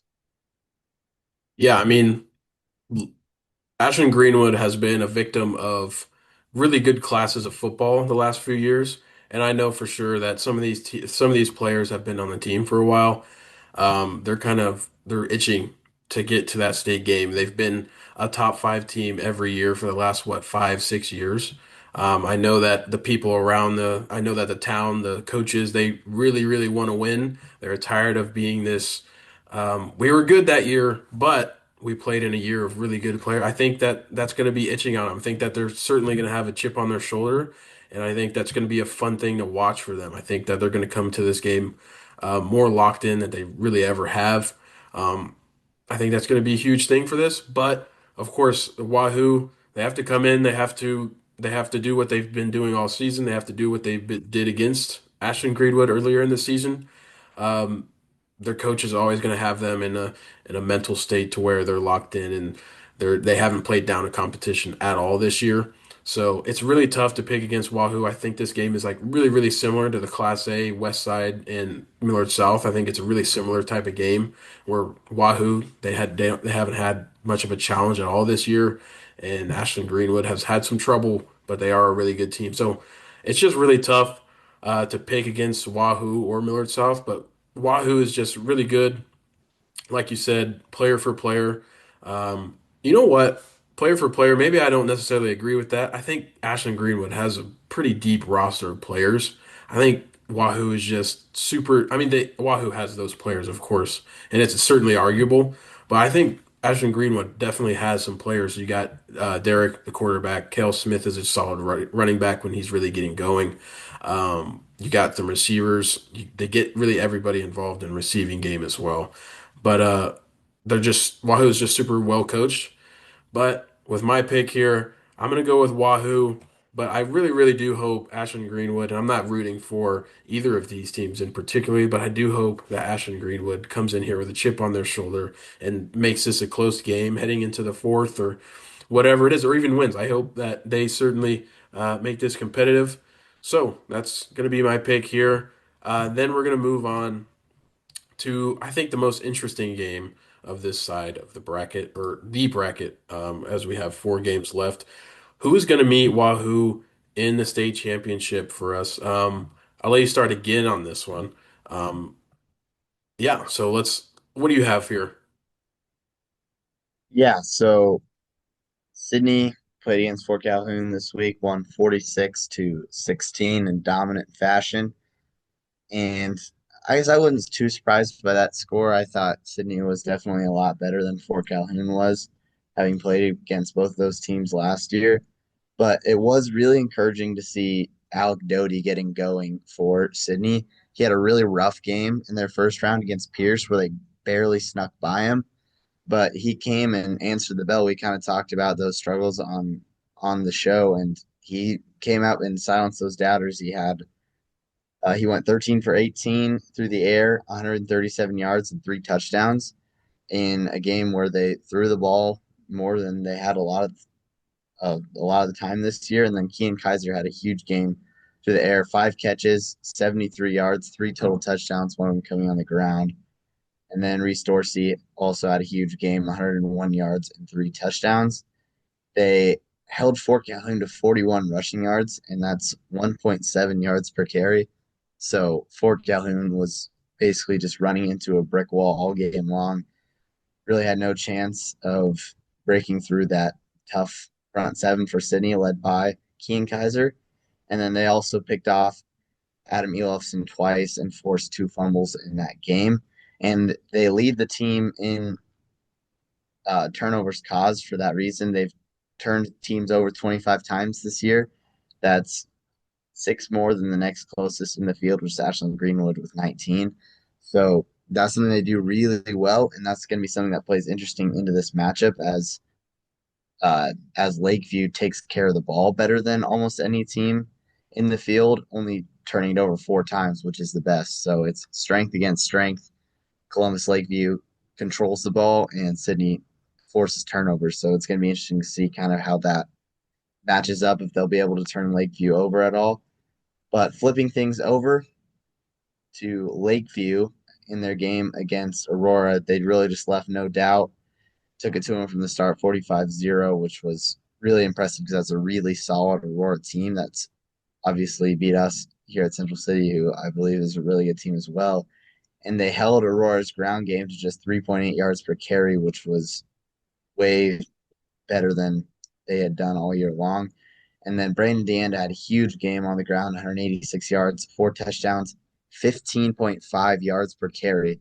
That's going to be something that's really interesting to watch. And then Trevor Slope, 122 yards, 2 touchdowns, 8.7 yards per carry. So they ran the ball just at a crazy success rate for 322 yards. So that's going to be strength on strength as well, with Lakeview running the ball at Sydney, who has one of the best run defenses in all of Class C, just with those big D linemen, and then with that stud middle linebacker Kean Kaiser in the middle. So I think that's what's interesting about this game is it's just pitting strength against strength in every facet of the game, with two teams that have really solid defenses, two teams that want to run the ball. Lakeview running the ball really well, and then Sydney defending the run really well, and then kind of same thing on the other side. So it's just going to be a really interesting clash of titans of just two teams that want to do the same thing with their offenses. Yeah, I look at these 2 teams internally. I probably had a little bit of doubt about them just because of the some of the close games they've had on their schedule or lack thereof. I think that these 2 teams had a lot to prove last week, and they came out and proved it. I mean, Aurora, like you said, they were a really good team, and Lakeview was able to go in there and actually just explode on offense to 120 plus yard rushers, which is a really good number. I mean, these 2 teams are really interesting. They're defensively, they're both sound. Like you said, they clash on what their strengths are. Um, so I mean, when you look at the schedules, Lakeview, obviously they've been in these games where they're playoff teams. Gross Catholic week 1, Mount Michael, they beat them 21-7. And then you got Pierce 21-19, O'Neill 29-19, Boys Town 21-14, and then more last week 45-0. They've been against these playoff teams. When you look at Sydney, they haven't played as much, but we're past the point of comparing the schedules of playoff teams. These two teams are deeper in the playoffs. They're ready to go. But I think Lakeview, it just has the guys, man. I think that they're bigger up front. They're probably a little bit better up front, but I think that both of these teams, I guess Sydney more than the other has a chip on their shoulder. You look at Lakeview, they haven't been able to dominate like you would have thought at the beginning of the season. They haven't been able to like crazy dominate. You see some of these tighter games as the season goes on, and you see some of the players are a little bit emotional after getting that like that dominant victory that they've kind of been craving throughout the season. And then in Sydney, of course, they've been in the semifinals, what, three of the three last years at this point. Mhm. They're really just they want to get in, and that's I mean, it's tough for them, but we'll move on to the picks. You covered it pretty well there. I don't have too much to say about these two teams. We will move on to the film after this, but I will at least. But we'll go to the picks. Who do you have in this one? Who is going to meet Wahoo in the state championship in Lincoln next Monday? Yeah, I've kind of already talked a lot about how I see this matchup on paper. Sydney kind of has that added edge to them, I think, just with losing in the semifinals last year. They really want to be down there in Lincoln with a lot of those same guys. Doty at quarterback, after just kind of the collapse he had against Central City in the semifinals last year, he's going to want to come out and show that Sydney is legit. And just because they're from out west doesn't mean they can't compete. So I think they really want to win this game. But I think Lakeview, on the other hand, just has been a little bit more impressive in this last game where just running the ball with an insane success level. I watched some of the plays from that game, and you just see Deanda and Slope just shrugging tackles off all game long. Those are two really impressive backs for them. And I think they're, as you said, are just a little bit stronger up front. Their defense has performed a little bit better in the playoffs than Sydney's has, which was a little surprising to me because I thought Sydney had the best defense out of any of the teams coming into this tournament. But I think Lakeview has kind of shown in the tournament that they have a little better defense. And then ultimately, I think what this game comes down to is Alec Doty for Sydney. He's had some huge games like he had in this last game, 13 for 18 for 3 touchdowns. If he has a game like that, Sydney's going to win this football game. But if he reverts back to the Doty we saw versus Pierce or the Doty we saw last year in the state tournament, I think there's no way they can win this football game. And I think we just haven't quite seen enough consistency from him because they just ask so much of him out of the offense. Everything runs through him where he's asked to run the ball, throw the ball, and just really drive the offense. I think there's just a little bit too much on his shoulders, and we haven't seen enough consistently out of him for me to say for sure he's going to come out and play his best game of the season. So for all those reasons, I have Lakeview in this. Yeah, I mean, like you said, I agree that Alex Doty's going to have to be the main person here. He's definitely going to have to pass the ball well in this one. I think Lakeview is going to be able and be prepared for that rushing game. And also, Sydney is not parked at home this year in the semifinals. They're going to Columbus, so I think that's by far the furthest they've traveled this year. I think, yeah, yeah, definitely. But my pick, I'm also going to go with Lakeview here. I think that they're just better player by player, I think. Maybe some of the top end of Sydney is a little better, but I think player by player, Lakeview is a better football team. And they also, I think they have one of the best coaches in Class C1, right behind or pretty close to Coach Fox there in Wahoo. So, yeah, I'm going to go with Wahoo, or not Wahoo, Lakeview on there. And that is going to bring us to the annual fantasy draft. So last week, let me pull up the scores really fast. Last week we had it was a little bit down, but it wasn't too bad. We had a couple high scores. I wasn't able to count Ryan's team. I didn't have that, but I don't, Kip Brigham probably had a big game. But for my team, I You go ahead. Sorry. I was saying Brigham and Kaiser had really big games for him, but the rest, nobody else really showed. Did you show up? Brigham. How many points did you have? I had 0 points given the fact that I did not play. Okay, but for my team, I had 107.62, and then uh, Luke here had 105.37. So the bigger performances, Brandon Deanda on Luke's team had 42.6, and then my team, the biggest performer, Kale Smith, 43.4, and then Rice Dorsey also had 28.1. So decent week in fantasy football. With that being said, you are going to have the first pick here. We'll just go back and forth. We won't snake it this time, but you're going to have the first pick. I have a feeling we might know who it is, but who are you going to take here with the first pick in the quarter or the semifinals of the fantasy football draft? Yeah, I'm gonna take the guy that's gonna put the team on my back or on his back this week. I'm taking Kid Brigham. Yeah, I mean that's pretty much a no-brainer. But this is where it gets really interesting for me. I think there's a decent amount of players here that can be this pick. But for me, he proved that he's going to be good against no matter the competition. Cal Kissinger from Lakeview, I think, is the best pick here, the best receiver available. He had a big game. Well, he had a decent game against Wahoo last time they played, and he showed up no matter what. So I think that he's going to be their biggest guy. They're going to want to get it to him here versus Wahoo. Yeah, so that puts me in an interesting spot for this pick now. There's gonna be the two featured backs in the game we just talked about, Reese Dorsey and Brandon Deanda from Lakeview, and Dorsey from Sydney. This is tough. I think Lakeview's run defense is just really, really good. So I'm gonna take Brandon Deanda. I'm a little nervous because they split carries with him and Slope, so I'm not sure how much volume he'll get, but he had a big week for me last week. So Yeah, I mean that was definitely my number two on my board because I didn't even put Kippergam in there. But um, this is again a tough one. I'm doing this more live than I did last week. I had a kind of a board last week, but I think the best. You look at Trevor Slope from Lakeview; he's up there for sure. Rice Dorsey from Sydney as well. Um,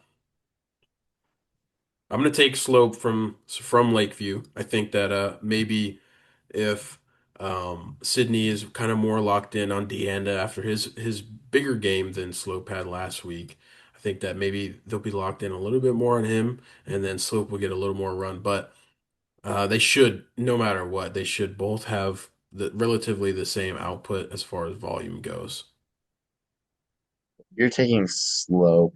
I'm just gonna go ahead and hoard running backs and take Reese Dorsey with my next pick. So I got some work to do now, but yeah, I So I got mean, those were like the top three running back or top four running backs for sure. This is where it gets pretty tough as far as running back goes. So I might just kind of skip out on that until later and maybe find somebody. I guess you do have a flex. So kind of looking here versus Wahoo on their latest matchup, who did well and who didn't. Um, I'm gonna go ahead and I'm gonna pick.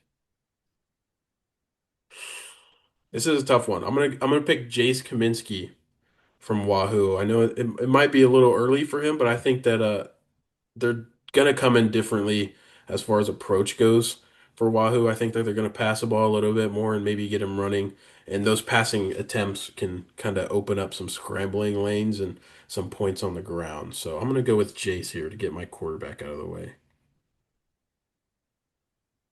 back to me then. I can't take any more running backs, so I got to go to receiver here. Yeah, interesting decision how much I want to believe in Ashland Greenwood that they'll be able to throw the ball against Wahoo. But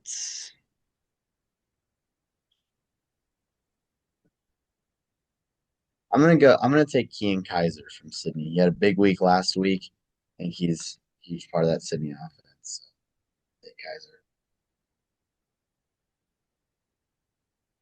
Yeah. Did you take Cale Smith? I cannot. No, he's available. Okay, I'm gonna take Cale Smith. I've taken him every draft this year, so I'll go with Cale Smith again. Maybe he can get another big game like he did last week. He had 4 touchdowns on the ground last week, so we'll see if he can kind of bring that success back into this Wahoo game, and maybe if they pass well enough, they can open up the run game a little bit more. Kale Smith, if you're watching, you better be following Danny Made It on Instagram after he took you 3 drafts in a row. He's the Um, man. Back to me, I think I'm gonna take Logan Fangmeyer of Ashland Greenwood. I had him last week. Also, he's just another one of those dynamic receivers. He had that big game, I believe, 2 weeks ago. He had a touchdown last week, but he had a pretty big game 2 weeks ago. Yeah, This kind of leaves. I have a receiver left and a flex, so just kind of scouting out here. The bigger receivers. Ashland does use the receivers a lot. They have a couple receiver senior guys. They have 4 guys that get involved in the receiving game that are seniors. I'm gonna take one of them. Landon Mose is gonna be my pick for my wide receiver number 2. Got a lot of Ashland Greenwood here, so if they if that game doesn't go well, my team does not go well. yeah, that's kind of how it goes when there's only 4 teams to choose from. So I think I only have one more spot left, right? I believe Just so. I have quarterback. So the 3 quarterbacks playing are Derek Tonjes, Alec Doty, and Rylan Beerguts. I think Lakeview is pretty much just going to run the ball, so I don't think there's much volume for Beerguts. So it's between Doty and Tonjes. I just don't know how much I can trust Tonjes going against that Wahoo defense. I think that's just really good unit. So I'm going to go with Alec Doty because I think at the very least he gives some good rushing yards for me, and I'm just gonna hope he doesn't throw too many picks. Yeah, I think that's a good pick. So. Um, I think the main pick here for me would be somebody in the Lakeview passing game. Because Sydney, as we know, they have a good defense, and maybe they do come out here and then stop the run a lot. Um, I'm gonna go with Blake Rathbone from Lakeview. He does get a few carries as well. He's kind of like their gadget type of player, and he does get going in the pass game. We've seen some bigger games from Blake Rathbone, but we've also seen some of those games that are not too great. So it's kind of a boomer bust with him as far as fantasy goes. He's a good player. I think that when he does get involved, he is really good. So Mr. Irrelevant Blake Rathbone is going to be the final pick here in this semifinals fantasy football game. So that's going to conclude the preview and predictions part of Class C1. I want to thank you to my guest Luke McCarg for joining in. And just really quick before you go, where can we find you and your socials, and where can we find your work as well?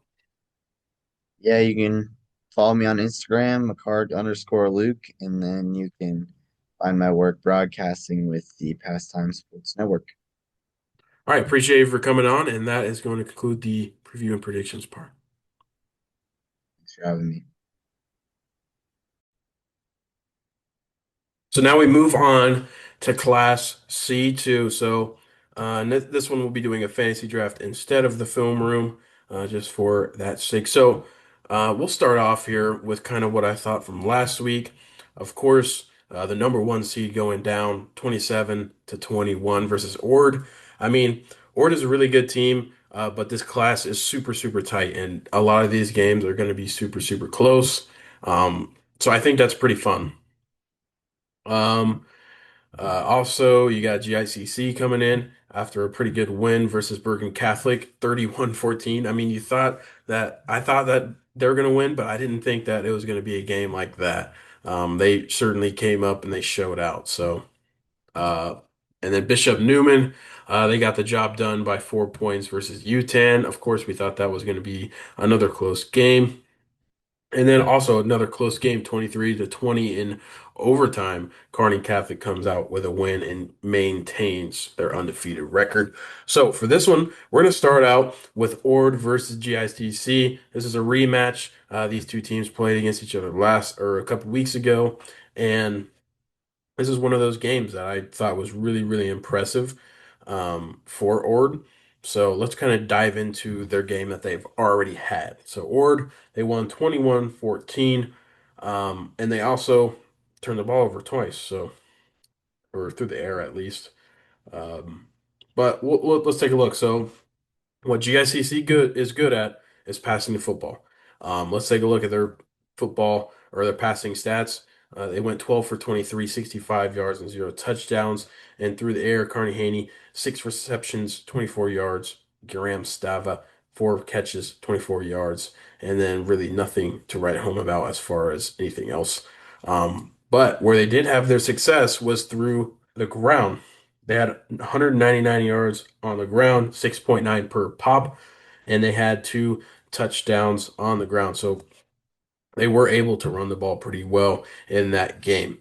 And then, so let's kind of look at how Ord performed. Ord had a rough game through the air, 3 for 7, zero touchdowns, two picks, and 34 passing yards, but they had a decent game on the ground, 5 yards on the ground.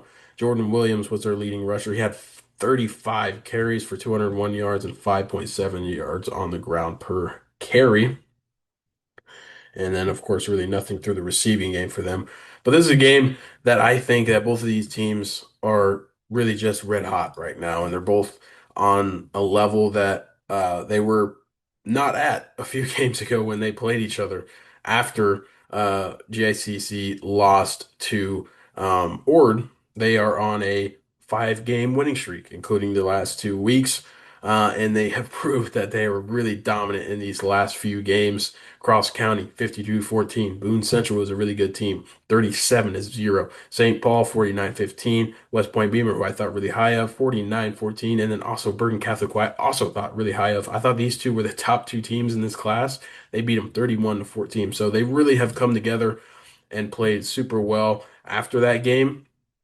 And last week, let's take a look at how they played last week.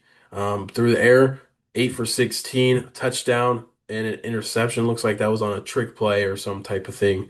And then also on the ground, they were able to get it done. Grayson Sack, the quarterback, had 112 yards on the ground and two touchdowns. So they were able to really get the ball moving on the ground. Connor Haney, four receptions for 95 yards and a score, and he's their number one guy. So they got him involved in this in going. And also for Austin Schuler, he threw two picks. That's a nice thing to get him over. So we do know that this GICC team is very capable of getting interceptions, and they've turned the ball over versus really good teams. So let's kind of look at how they performed against some of the other teams. West Point Beamer, let's see how they did versus the Air. West Point Beamer, they got an interception. Let's look at St. Paul. St. Paul does not have any stats, but um, let's look at Boone Central. Boone Central did not throw any interceptions, but they did not have too much success in the ground or in the air. So this is a really good pass defense. The struggle is the run. I mean, the game was a close one last time. Jordan Williams was their big guy on the ground. He had 35 carries, which is a lot. But other than that, they played really good against the run. 3.8, 4.0, and 4.3 yards per carry for everyone else who touched the ball.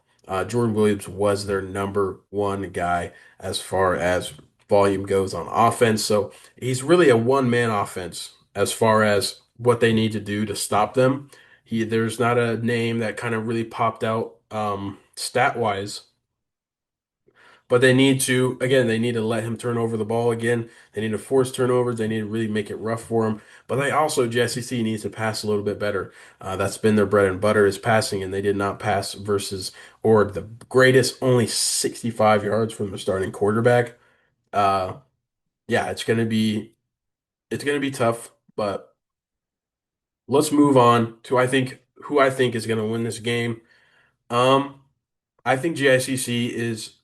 the best team in this class right now, even with the lost Ord. But Ord is really, really close. Ord is really, really good. I think that these two teams, like we've said, like people are saying in other classes, this could be the state championship game. These two teams are really, really hot right now, especially Ord. Ord is the hottest team in the state right now, and it's tough to beat them. It's really, there's a car outside, so it kind of distracted me a little bit.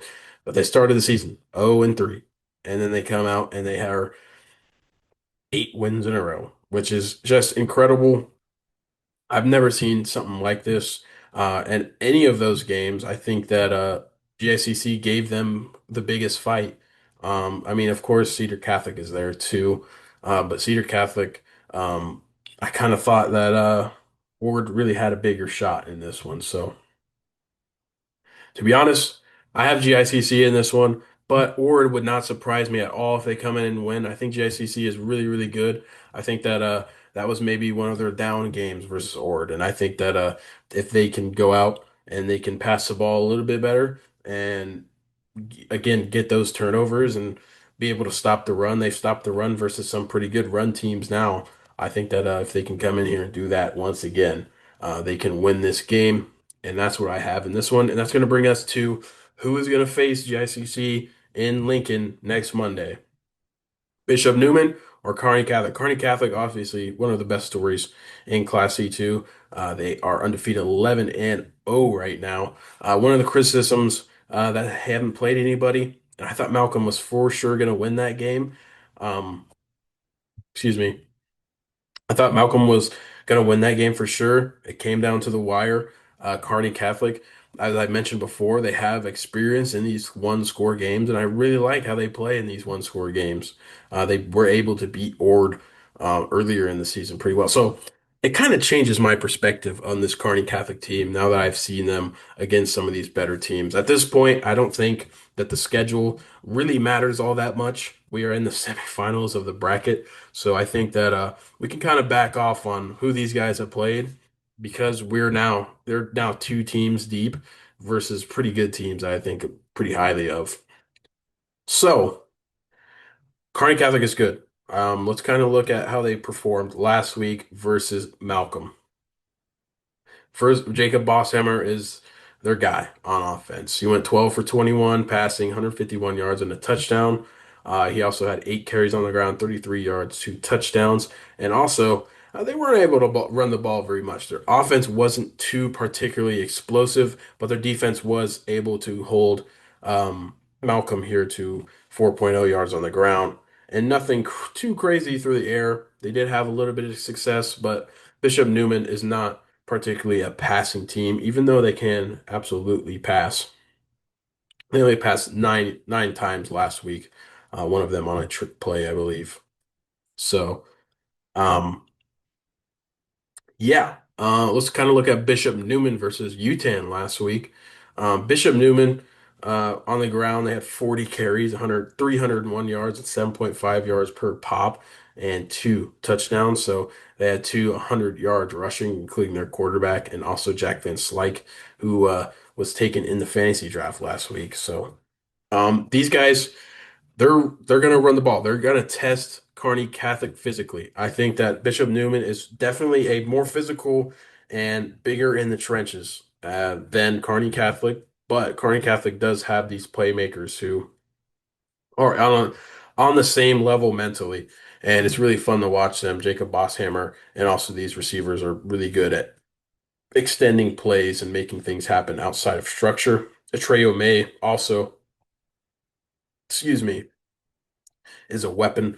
So, excuse me again. So, this is a tough game. Um, Bishop Newman has had some hiccups. UTAN obviously only winning by 4, but they did run the ball really well. UTAN is also one of those physical teams, but a team that we can look at versus this Bishop Newman team that is kind of similar, where they're not the biggest guys up front, but they kind of gave them the run for their money. West Point Beamer, they won by 1 point. Malcolm, 21-7. Malcolm beat this Bishop Newman team. Lincoln Lutheran, they were able to handle Lincoln Lutheran, but Lincoln Lutheran has some bigger guys on the offensive line. But the biggest games for me that I think are able to look at this and say that you can compare these two teams to Kearney Catholic is Malcolm and West Point Beamer. I think that Kearney Catholic, they're going to be a bigger underdog in this game, but I think that they have proven themselves that they are a good football team, and the schedule they have played is, yes, it's not as top tier as some, but they have been able to make the most of it. So kind of a path to victory here for Kearney Catholic. They won this game, and they also fumbled the ball three times in the versus Malcolm. They lost one, so they really need to clean that up for sure. It's going to be tough to overcome that, but it is possible because this is a run first team in Bishop Newman. But Bishop Newman, like we said, Malcolm they struggled with. So let's kind of look at how they played versus Malcolm. Malcolm was able to throw three touchdowns, 221 yards in the air. They were not able to run the ball very well.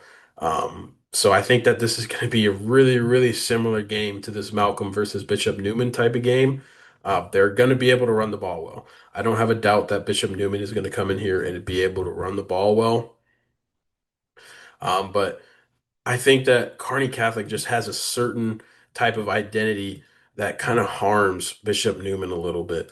I think that the ability to play outside of structure and pass the ball is going to be really, really dangerous for this Bishop Newman team. So when you look at this from the outside without really, really deeping dive into it, you'd say Bishop Newman is going to win this game and meet whoever it is in the Class C2 state championship final. But the more I look into it, Kearney Catholic, as much as their record says they're not an underdog, they've been playing like one. They have been super good this year. I like how gritty they've been as well. So this is a tough game to predict, but I'm going to go with Kearney Catholic in this one.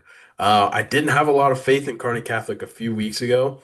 I thought that Boone Central was going to really give them a run for their money, especially internally. I thought Kearney Catholic, like, it's kind of sketchy. I don't know if I really, really believe that they can beat Boone Central, but they go out, they beat Boone Central, and then they go out and have a really good game versus Malcolm. This is going to be a really good game, but I think Kearney Catholic has a special, special dynamic to where they are going to be a really big problem for Bishop Newman. So, with that being said, I have Kearney Catholic in this one. I have Kearney Catholic meeting GICC in the state championship next Monday. So that is going to bring us to the fantasy football draft. So, last week, let's kind of recap last week. Let me pull up my team from last week. Excuse me again. So, instead of doing film for this class, we're going to do the class or the fantasy football teams. So, last week, my team was Jordan Williams, Brady Holstein, Jack Alberts, Connor Haney, Kale Sheets, and Preston Kusera. So, excuse me again. So, now let's take a look at what we can craft up this week in fantasy.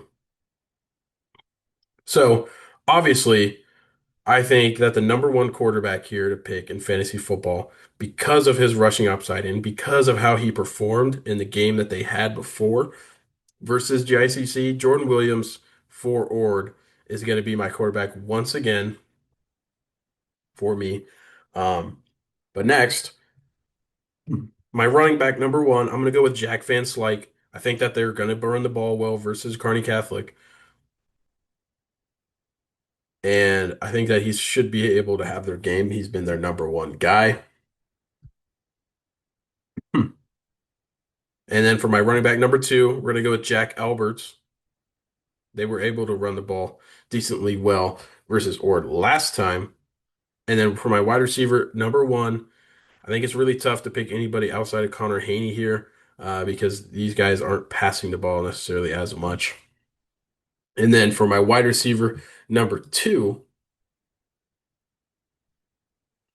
I'm going to go with Atreo May from Kearney Catholic. And then my flex position, we can pick a running back or receiver here. Jacob Bosshammer, if I could pick him, I probably would put him in my flex, but obviously he's a quarterback, so I can't. This is a tough one. Um, let's kind of look over this. Um, Ord last week, they gave the ball 16 times to Bo Wells. So that's what we're going to go with. Bo Wells is going to be my flex pick for the sophomore for Ord. And that's going to conclude the fantasy football team. And also, that's going to conclude the show, guys. Thank you guys for coming in and watching. This should be a pretty long show. The longest show for sure. We combined all the classes this week. Classes A and B were film rooms. And then also classes C1 and C2 were fantasy football oriented. So, and that's going to conclude everything. Appreciate you guys for coming in and watching. I'm super excited to see who's going to end up in Lincoln after this week in the semifinals. This should be a fantastic week of football. And like I said, the semifinal week is the best week of high school football. So, I'll see you guys next week. Appreciate you guys for watching and peace.